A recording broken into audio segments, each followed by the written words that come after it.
皆さんごきげんよう、上川薫です。今回取り上げる話題は、イスラエル製の戦車がもしかしたらウクライナの戦場で登場するかもしれないというニュースについて取り上げようと思います。まず第一にこの報道を行ったのはイスラエルメディアで、それに続いてアメリカやその他の国においてもイスラエルの戦車が販売されるようだというニュースが流れています。これに伴った連想として、販売先の国がウクライナに供与するかもしれないとしてインターネット上では話題になっています。今回の動画ではそうなるのか、そのあたりについての考察も含めて解説しておきましょう。まず第一にイスラエル製の戦車、その特徴について解説しておきます。イスラエルは人口が少なく、それでいて国土も狭い国です。それでいて周りは多くの国々が昔は敵対していた国ばかりでしたから戦争も絶えませんでした。そのためイスラエル製の戦車に求められる性能というのは何といっても攻撃力ではなくて防御力、兵器、兵士どちらについても生存性がより高められることが求められています。そして現在のイスラエルの主力戦車は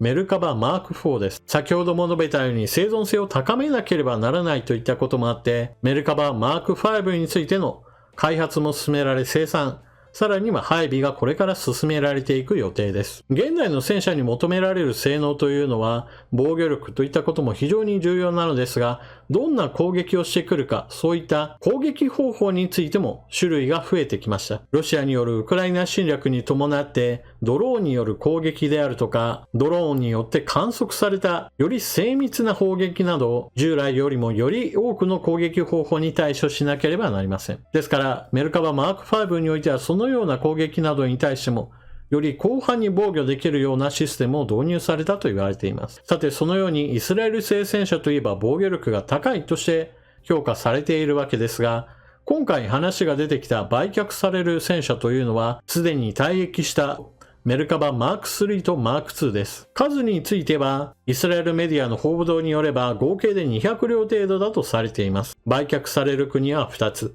まず第1は南米の国、もう一つはヨーロッパの国だそうです。そしてエンジンがアメリカ製ということもあって、アメリカが輸出しても OK だという国へと渡るとされています。まず第1に南米の国に輸出されるものなのですが、これは南米地域においても戦車を必要とする国は当然ありますから、アメリカと近しい国、おそらくはコロンビアあたりが購入するのではないかと推測されています。ただし国名は明らかにされていません。そして同じくヨーロッパの国、こちらの方も販売先の国名は明らかにされていません。しかし先ほども述べたように輸出される戦車はあくまでも主力戦車ではなく退役した戦車マーク2とマーク3ですから、これらの戦車を喜んで買う国というのは少なくとも最新の戦車を配備している国ではなくて、古い戦車を現在もなお使い続けている国だろうと言われています。そうなると、東ヨーロッパを中心としてまだ古い戦車を保有している国のどこかがメルカバを購入するだろうと言われています。そしてこの先の話として、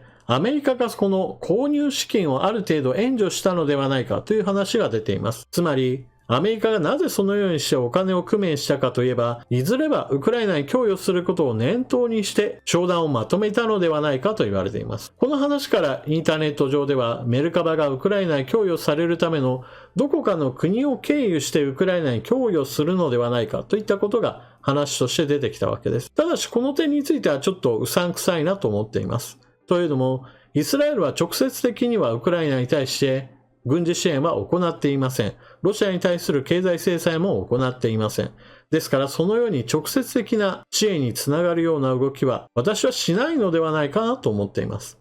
では具体的にどのような動きに発展するかといえば、イスラエルから戦車を受け取った国がその国が持っている、例えばレオパルト1のような古い戦車やもしくは旧ソ連系の戦車 T72 の古いバージョンなどを持っていた場合において、それらを近代化改修してウクライナに供与するいわゆる玉突き方式の軍事支援、そのための交渉材料としてイスラエル製の戦車を大量に持ってきたのではないかということを私は考えます。これまでこのような玉突きの軍事支援というのは何度となく行われてきました。ですから今回もアメリカ自身がどこかの国から持ってくる、そのための材料としてイスラエル製の戦車に目をつけたのでしょう。そしてイスラエルとしてもアメリカの資金で買い上げてくれる、このままだとくず鉄になってしまうだけといったこともあって、アメリカが買い取ってくれて、しかもそれが直接ウクライナに供与されるわけではないといった形であれば、販売を許可しても良いと考えるのは私は自然なことだと思います。なお、メルカバを受け取った国がレオパルト1であったり、旧ソ連系の戦車をウクライナに供与したとしても、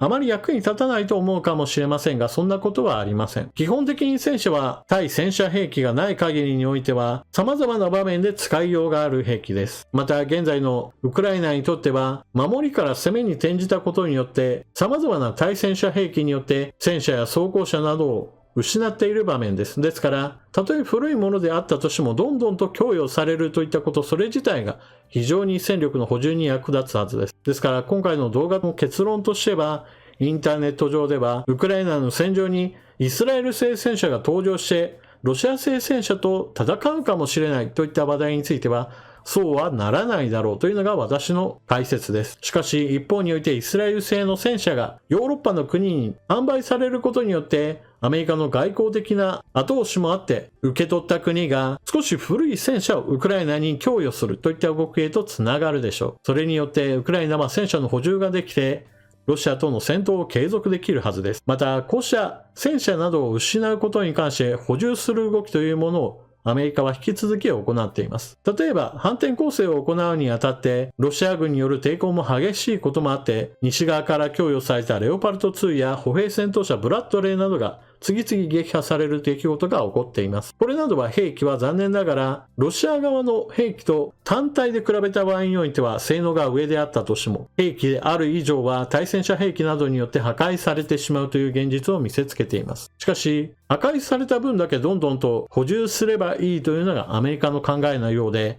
例えば、6月13日のアメリカ国防総省の軍事支援の発表によると、歩兵戦闘車ブラッドレーを15両供与することが発表されました。これは、ウクライナ軍が反転攻勢に出て失った数を補充する分だけのブラッドレーだと考えられます。今後も同じようにしてブラッドレーが破壊された、じゃあどんどんと補充しようといった動きが続けば、やはりこれもウクライナの継戦能力を非常に高めることになるでしょう。そしてそのことを裏付ける話としては、ロシア製の兵器の場合だと地雷などに食らって車両が撃破された場合において、乗員の何割かは死傷してしまうといったことが言われています。ところが、西側製の兵器の場合だと、地雷など足回りが破壊されて動けなくなってしまった。しかし、乗員に負傷者は出たんだけれども、戦死した人はいなかったといった具合にして、兵器さえ補充すれば、また同じ兵器で出撃することができるといったことがすでに報告されています。ただ、問題なのはこうした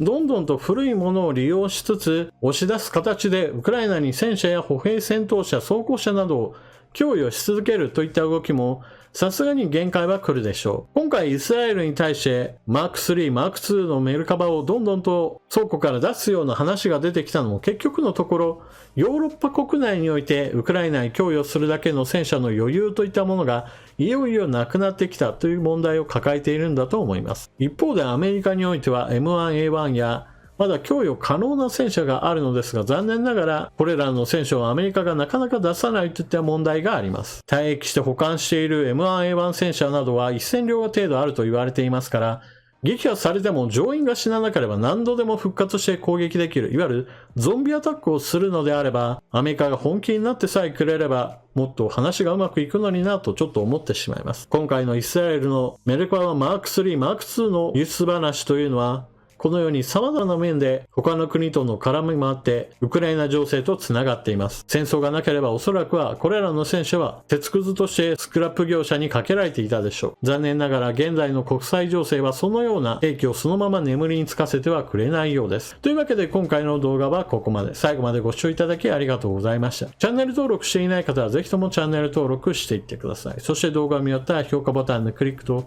あなたの感想、コメントをよろしくお願いします。それでは次の動画でまとめにかかりましょう。またね。